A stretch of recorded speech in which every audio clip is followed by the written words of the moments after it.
प्यारे बच्चों, आप लोग किस तरह से हैं? आपकी तैयारी किस प्रकार से चल रही है? मुझे विश्वास है कि आप लोगों की तैयारी बहुत अच्छे तरीके से हो रही होगी, है ना? आइए, जीव विज्ञान के अंतर्गत जैव प्रक्रम के अंतर्गत दूसरा जो प्रोसेस है श्वसन, उसका आज पहला क्लास है। इस क्लास में हम लोग सीखेंगे कि श्वसन क्या है, श्वसन क्यों जरूरी है, श्वसन किस प्रकार से होता है और पौधे और जंतुओं में किस प्रकार से श्वसन में भिन्नता पाई जाती है। इन सभी बातों की जानकारी विस्तार पूर्वक हम लोग ग्रहण करेंगे। आप वीडियो के अंत तक बने रहिए। आइए देखते हैं श्वसन, रिस्पायरेशन।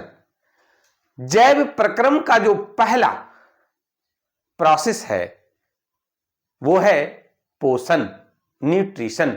और पहला चैप्टर में हम लोग न्यूट्रिशन के विषय में, पोषण के विषय में इन डिटेल जानकारी प्राप्त किया। हम लोगों ने यह भी सीखा कि पोषण से हमें ग्लूकोज मिलता है, भोजन मिलता है।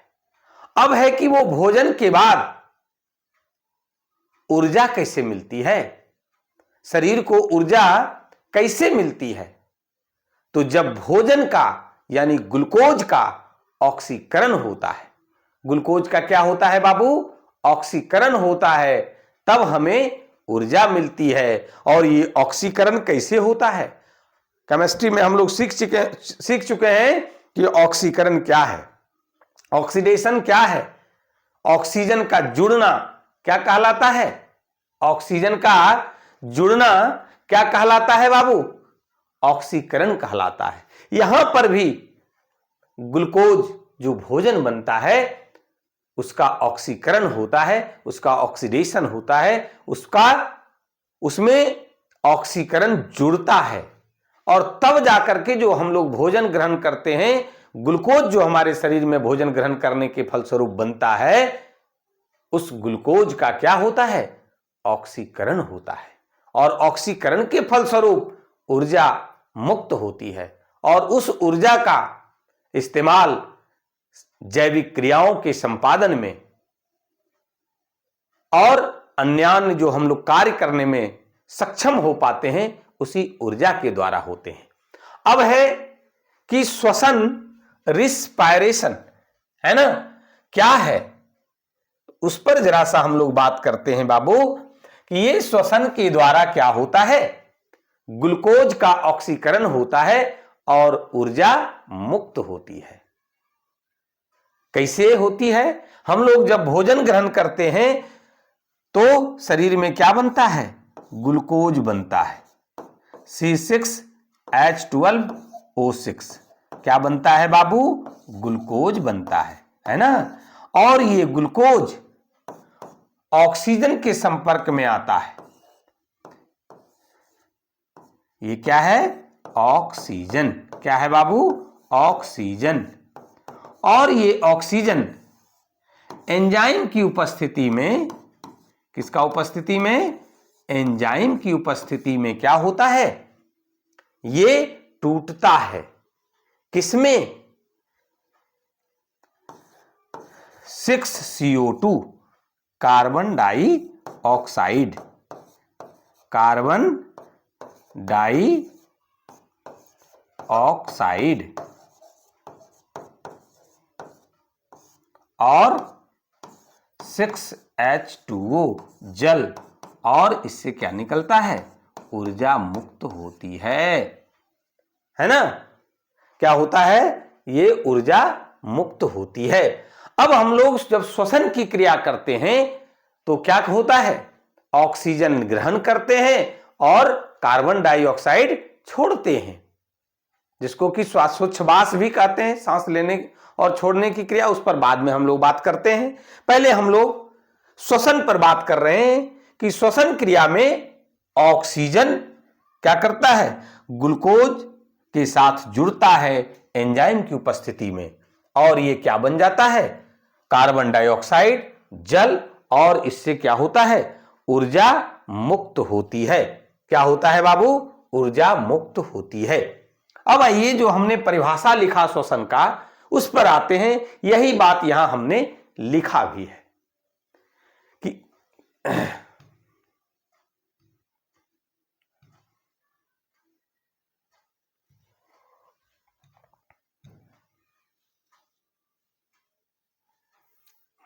यही बात हमने यहां पर देखिए क्या है, लिखा भी है कि श्वसन, ध्यान दीजिएगा कि श्वसन वैसी क्रियाओं का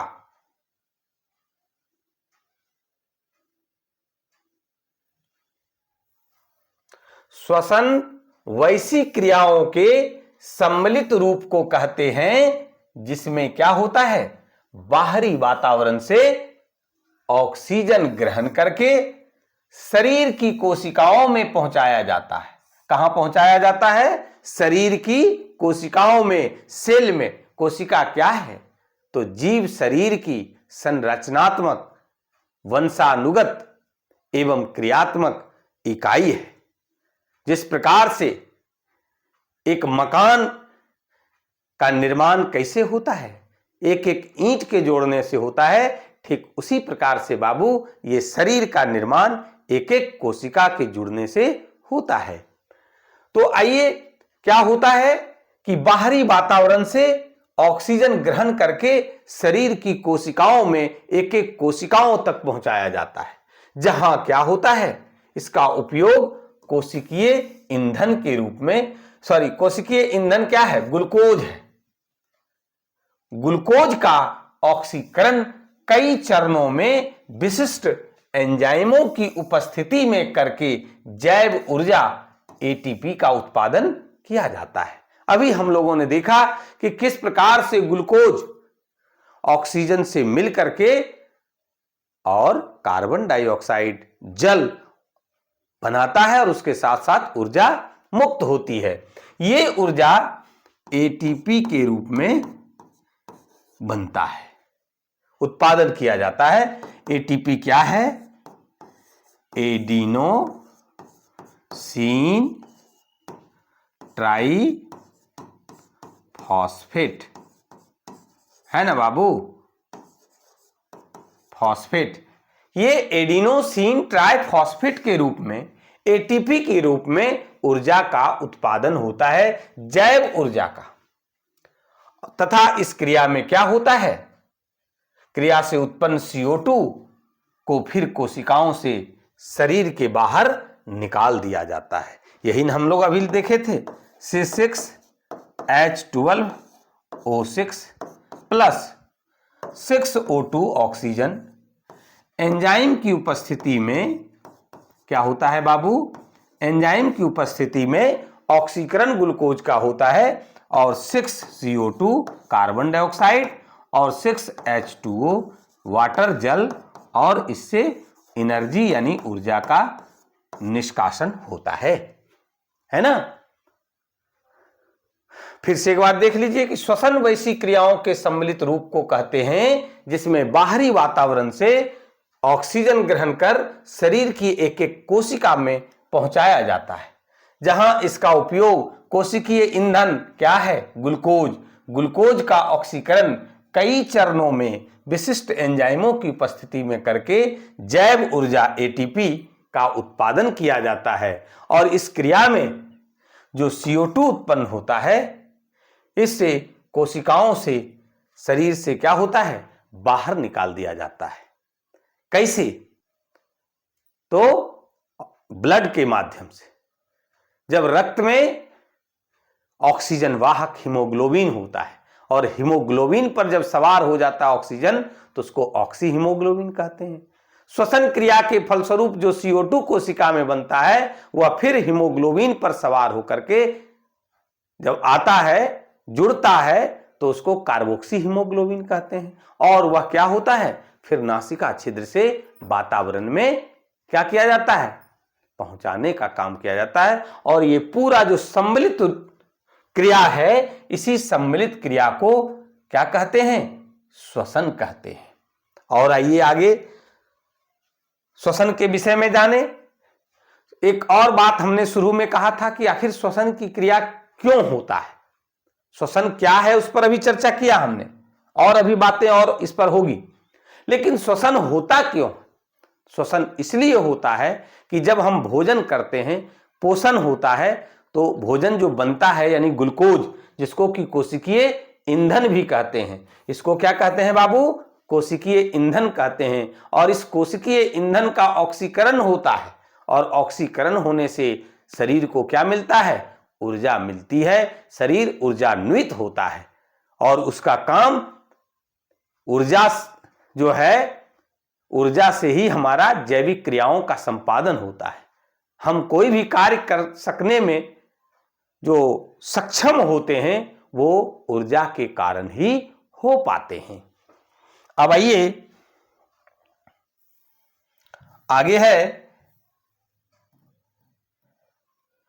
कि श्वसन क्रिया जो होती है, ये श्वसन क्रिया में ग्लूकोज अणुओं का क्या होता है? ऑक्सीकरण कोशिकाओं में होता है। अभी हम लोग देखे थे कि वातावरण से ऑक्सीजन कहां पहुंचा दिया जाता है बाबू? कोशिका में, और कोशिका के अंदर ग्लूकोज का क्या होता है? ऑक्सीकरण होता है। इसलिए क्या कहते हैं श्वसन क्रिया को? कोशिकीय श्वसन भी कहते हैं। फिर से एक बार देखते हैं कि श्वसन क्रिया में ग्लूकोज अणुओं का ऑक्सीकरण कोशिकाओं में होता है। कहां होता है? कोशिकाओं में होता है। इसलिए इसे क्या कहा जाता है? कोशिकीय श्वसन कहा जाता है। अब ये संपूर्ण कोशिकीय श्वसन को दो अवस्थाओं में विभाजित किया गया है। कौन कौन सी अवस्था है? सबसे पहला है अवायवीय श्वसन, एनएरोबिक रिस्पायरेशन, और दूसरा है बाबू वायवीय श्वसन, एरोबिक रिस्पायरेशन, है ना। अगर किन्हीं को कोई परेशानी हो समझने में तो आप हमें कमेंट जरूर करके बताएंगे, है ना। चलिए आगे बढ़ते हैं, बारी बारी से अब हम लोग देखेंगे कि आखिर अवायवीय श्वसन क्या है। नाम से ही पता चल रहा है, अवायवीय यानी वायु उसमें नहीं है, और वायवीय यानी उसमें वायु की उपस्थिति है। आइए इस पर और बात करते हैं कि अवायवीय श्वसन बड़ा ही इंपॉर्टेंट टॉपिक है। हर लाइन जो लिखा हुआ है सब में ऑब्जेक्टिव है, इसलिए बारीकी से हर बात को समझना जरूरी है, कारण हम लोगों को ऑब्जेक्टिव बेस्ड एग्जाम देना है।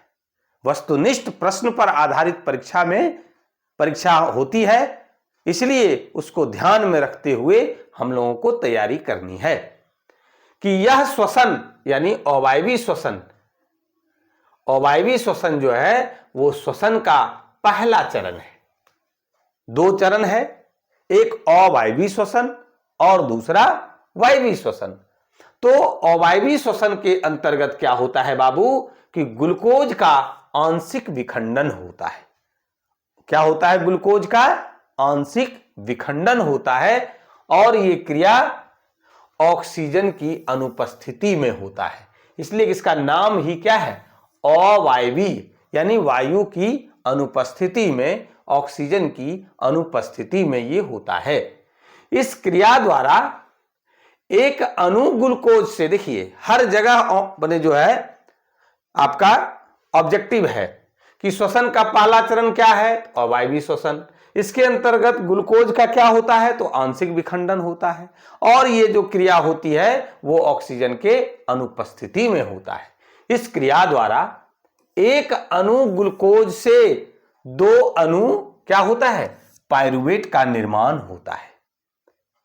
एक अणु ग्लूकोज से दो अणु पाइरूवेट का निर्माण होता है, और यह क्रिया कोशिका द्रव्य में होती है।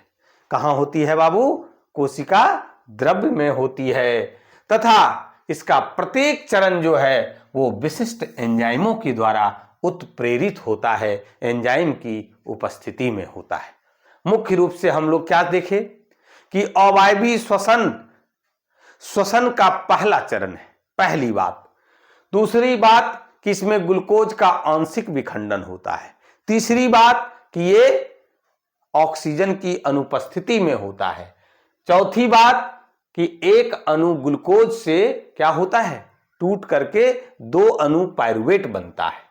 और यह समस्त क्रिया अवायवीय श्वसन का कहां होता है, कोशिका द्रव्य में होती है।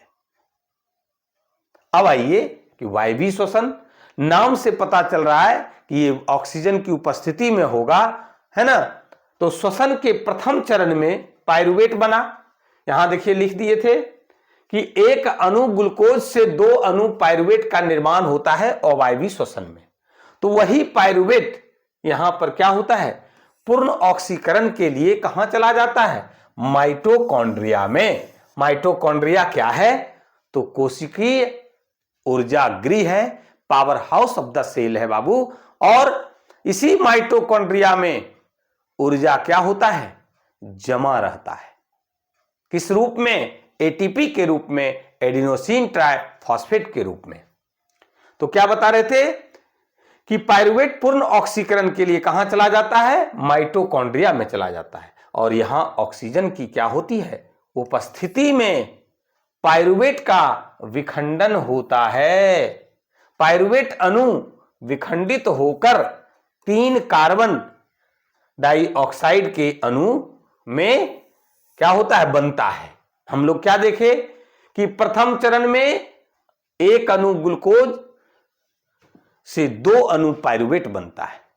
और दूसरा जो चरण है वायवीय श्वसन में क्या होता है बाबू, कि पाइरुवेट अणु विखंडित होकर के 3 अणु जो है वो कार्बन डाइऑक्साइड बनाता है। और इसके साथ साथ क्या होता है, जल तथा रासायनिक ऊर्जा भी मुक्त होती है, जो एटीपी अणुओं में संचित हो जाती है, एटीपी अणुओं के रूप में जमा रहता है, एडिनोसिन ट्राइफॉस्फेट के रूप में जमा रहता है।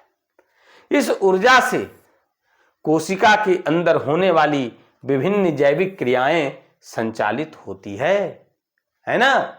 इसलिए ग्लूकोज को क्या कहा गया है, कोशिकीय ईंधन कहा गया है, क्योंकि इसी से जो ऊर्जा मुक्त होती है एटीपी के रूप में, और इसी ऊर्जा से कोशिका के अंदर होने वाली विभिन्न जैव क्रियाएं संचालित होती है। आगे देखते हैं कि अवायवीय श्वसन के बारे में जो अभी हम लोगों ने पढ़ा, और वायवीय श्वसन के अंदर अंतर्गत, तो उसी चीज को और ज्यादा समझिए कि अवायवीय तथा वायवीय श्वसन में क्या अंतर है।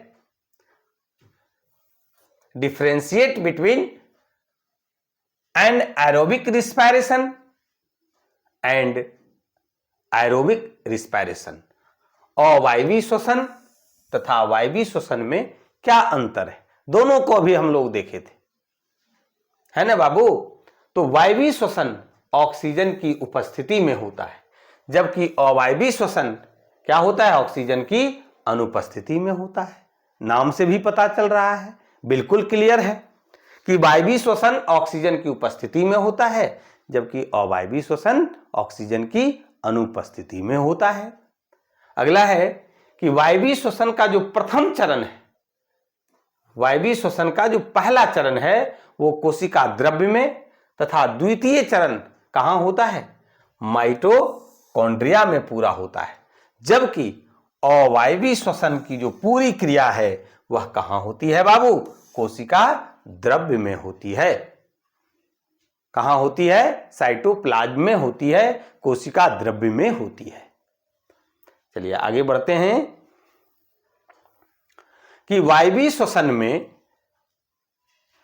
क्या होता है, ग्लूकोज का पूर्ण ऑक्सीकरण होता है तथा CO2 एवं जल बनता है, कार्बन डाइऑक्साइड, है ना, कार्बन डाइऑक्साइड और जल बनता है। जबकि अवायवीय श्वसन में क्या होता है बाबू, ग्लूकोज का आंशिक ऑक्सीकरण होता है और पाइरुवेट, इथेनॉल C2H5OH या फिर लैक्टिक एसिड बनता है। यहां पर भी देखिए ऑब्जेक्टिव है कि वायवीय श्वसन में ग्लूकोज का पूर्ण ऑक्सीकरण होता है और CO2 और जल बनता है। यह क्रिया कहां होती है? संपूर्ण क्रिया कहां होती है? कुछ कोशिका द्रव्य और माइटोकॉन्ड्रिया में, जबकि अवायवीय श्वसन की संपूर्ण प्रक्रिया कोशिका द्रव्य में होती है और अवायवीय श्वसन में ग्लूकोज का आंशिक ऑक्सीकरण होता है। और इससे क्या बनता है बाबू? पायरुवेट, इथेनॉल या लैक्टिक अम्ल बनता है। आपसे यह भी प्रश्न पूछेगा कि इथेनॉल श्वसन की कौन सी से चरण में बनता है? आपको जवाब देना है अवायवीय श्वसन में बनता है। आगे है कि वायवीय श्वसन में अवायवीय श्वसन की तुलना में बहुत ज्यादा ऊर्जा मुक्त होती है। वायवीय श्वसन में क्या होता है? अवायवीय श्वसन की तुलना में बहुत ज्यादा ऊर्जा मुक्त होती है। इस तरह से 4 अंतर हम लोगों ने सीखा वायवीय श्वसन और अवायवीय श्वसन में। आगे बढ़ते हैं। एक बहुत महत्वपूर्ण प्रश्न है, उसके विषय में जानकारी लेंगे कि पौधों में जो श्वसन होता है की क्रिया जंतुओं के श्वसन से किस प्रकार भिन्न होती है। क्योंकि श्वसन की क्रिया पादपों में भी होती है, पेड़ पौधों में भी होती है और जंतुओं में भी होती है। क्योंकि भोजन तो ग्रहण सब करते हैं, सब में जो है वो ग्लूकोज ही बनता है और ग्लूकोज का ऑक्सीकरण बिना हुए ऊर्जा मुक्त होगा ही नहीं। तो ऐसे में क्या होता है बाबू कि श्वसन पौधों में भी होता है और जंतुओं में भी होता है। लेकिन अंतर क्या है उस चीज को हम लोग देखेंगे। पहला जो देखिए अंतर है कि पौधों के प्रत्येक भाग अर्थात जड़, तना तथा पत्तियों में अलग अलग श्वसन होता है। पौधों के प्रत्येक भाग अर्थात जड़, तना और पत्तियों में अलग अलग श्वसन होता है। उसमें रंध्र होता है, स्टोमाटा होता है पत्ती में, उसी प्रकार से जड़ में भी और तना में भी श्वसन की क्रिया होती है। जबकि जंतुओं में ऐसा तो होता नहीं है। जंतुओं में विशेष श्वसन अंग होता है और श्वसन अंग के द्वारा ही क्या होता है? श्वसन की क्रिया का संपादन होता है। जंतुओं की तरह दूसरा पॉइंट देखिए कि जंतुओं की तरह पौधों में श्वसन गैसों का परिवहन नहीं होता है ना। जंतुओं की तरह पौधों में श्वसन गैसों का परिवहन नहीं होता है। तीसरा है कि पौधों में जंतुओं की अपेक्षा श्वसन गति क्या होती है? धीमी होती है। क्या होती है बाबू? धीमी होती है। पौधों में जंतुओं की अपेक्षा श्वसन की गति क्या होती है? धीमी होती है। और जंतुओं में तीव्र होती है। तो इस प्रकार से हम लोग आज की क्लास में क्या सीखा कि श्वसन की क्या किसे कहते हैं, श्वसन क्यों होता है, श्वसन किस प्रकार से होता है, श्वसन होने से क्या फायदा है ना।